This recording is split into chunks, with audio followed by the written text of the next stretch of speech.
Hey everyone, I'm at one of the sites I revisit every year, and I'm very careful to be slow here because I find beautiful little patches of morel mushrooms, which I like to gently cover with local debris. I find a lot of success with this simple technique. I would say about 90% of the mushrooms that I leave behind are here when I come back, and the reason that I do this is because they are much bigger when I come back. If you're collecting very small mushrooms, then they haven't quite had the opportunity to release their spores just yet. And I would argue, based on many research papers and personal experience, that you're going to have a lot bigger mushroom populations in general if you allow them to release their spores. When they're small, like this little guy, that's too small. I would go for at least right here, or maybe bigger depending on the species that we're talking about. With these black morel mushrooms, which are likely Morchella snyderi or tridentata. It's hard to say. We're doing some molecular genetic analysis. There's a lot of morphological overlap between the different species. And so distinguishing them confidently is really exclusive right now to, molecular genetic analysis. So take this into consideration. Do your best to identify things morphologically. With Morchella, it's pretty easy to get to, at least the genus itself. In this particular spot, there are just so many. Everywhere I look, I find more. Here's more. They like to hide underneath the pine needles. They really love shaded areas. And I actually hid quite a few here. So I'm curious if... Oh. Had someone come up and say hi. I'm on the side of a trail, so I try to be careful not to draw attention to what I'm doing. That is something that you could harvest, but if I did leave it, it would definitely grow to about where my thumb is now. And based on the moisture in the canyon and my personal familiarity with this area, I would say that everything that's currently under 2 inches is definitely worth leaving. I like to gauge them and see how crispy they might be. If they're crispy or getting crispy, I harvest them because typically they're just not going to grow more. But if they're moist, and you know that there's some moisture coming in your local forecast, then it's pretty easy to just leave them, bury them like I do, come back. See, buried these. They're still here, but they definitely need more time. So I'm just gonna leave them, and something as simple as, that, usually enough for people to walk by and not notice them.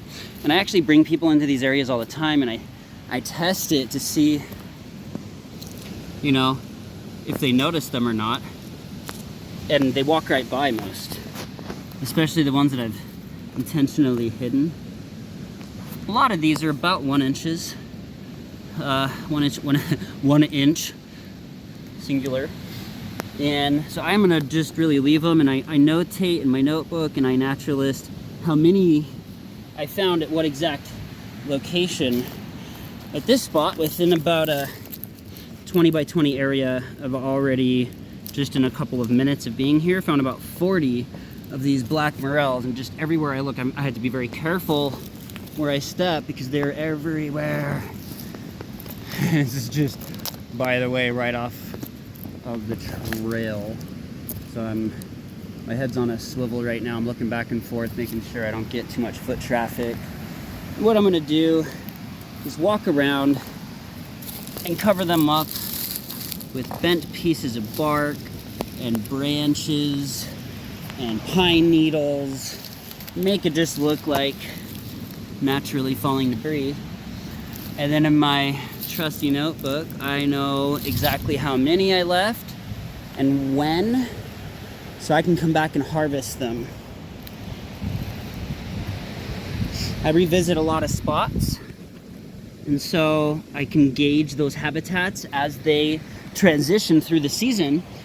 Many different mushroom species are highly seasonal, and so if you can learn to recognize the parameters of that season that type of fungi likes, then you can do a lot to essentially predict with a high degree of accuracy where they're going to be. Let's see. You can see this guy. Beautiful. A couple of these are harvestable, but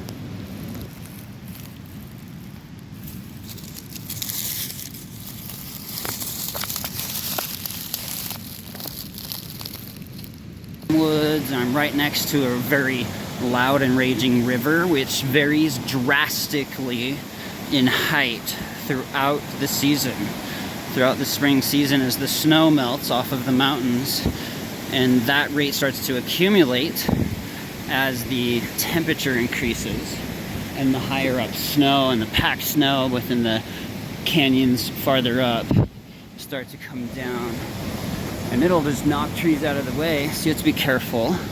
Sometimes if you're lucky, you'll find clusters of oyster mushrooms. And it's funny because it's right next to this dry desolation.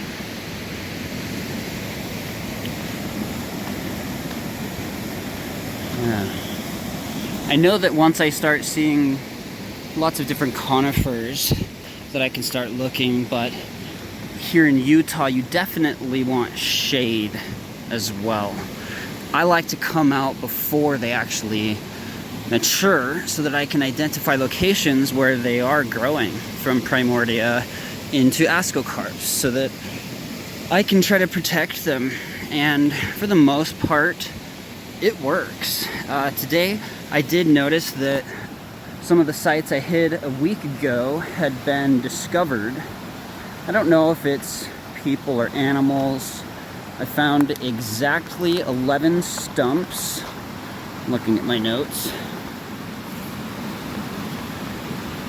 Oh wait, 13 stumps. And then today I collected, oh shoot. You know, it's gonna take me a while to actually add this up. I do tally marks because it's the best way as I'm navigating throughout different sites, which vary in size to not lose track, so I can do a tally as I do the collection itself. I also use iNaturalist, but just looking at my tallies, it looks like today I collected all my boxes are full, by the way, and some extra bags I brought with me. These beautiful snow lilies. That's a good indicator species, and so are the Oregon grapes. Anyways, probably collected about 200 today, and then I left about the same amount, and I hide them. I take the time to do that because honestly, about 90% of the ones that I hide, I come back and they are still there. So it's a very successful day. A lot of these that I collected were actually ones that I had tracked before, and I'm so grateful that I waited, because the difference in size has to be between 20 to 40 fold. If you're collecting morels that are the size of your thumbnail, I would really like you to just take a moment to reconsider your methods. I think that if you just take the time to look around, you'll find bigger ones that you can collect and take home and eat. And it really only takes me a few seconds to grab some leaf litter, some pine needles, and just put them on top. It doesn't hurt the mushroom at all. So it's a good method. One of my favorite undisclosed locations in Utah for hunting black morels. And just a few feet off of the side of the trail. Look at these beauties.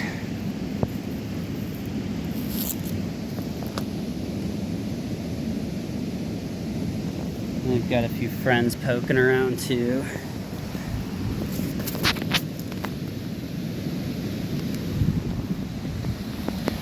These little primordia, there's actually two right there. I'm gonna leave them and bury them so that I can come back later when they're bigger.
I hid this morel mushroom 2 weeks ago,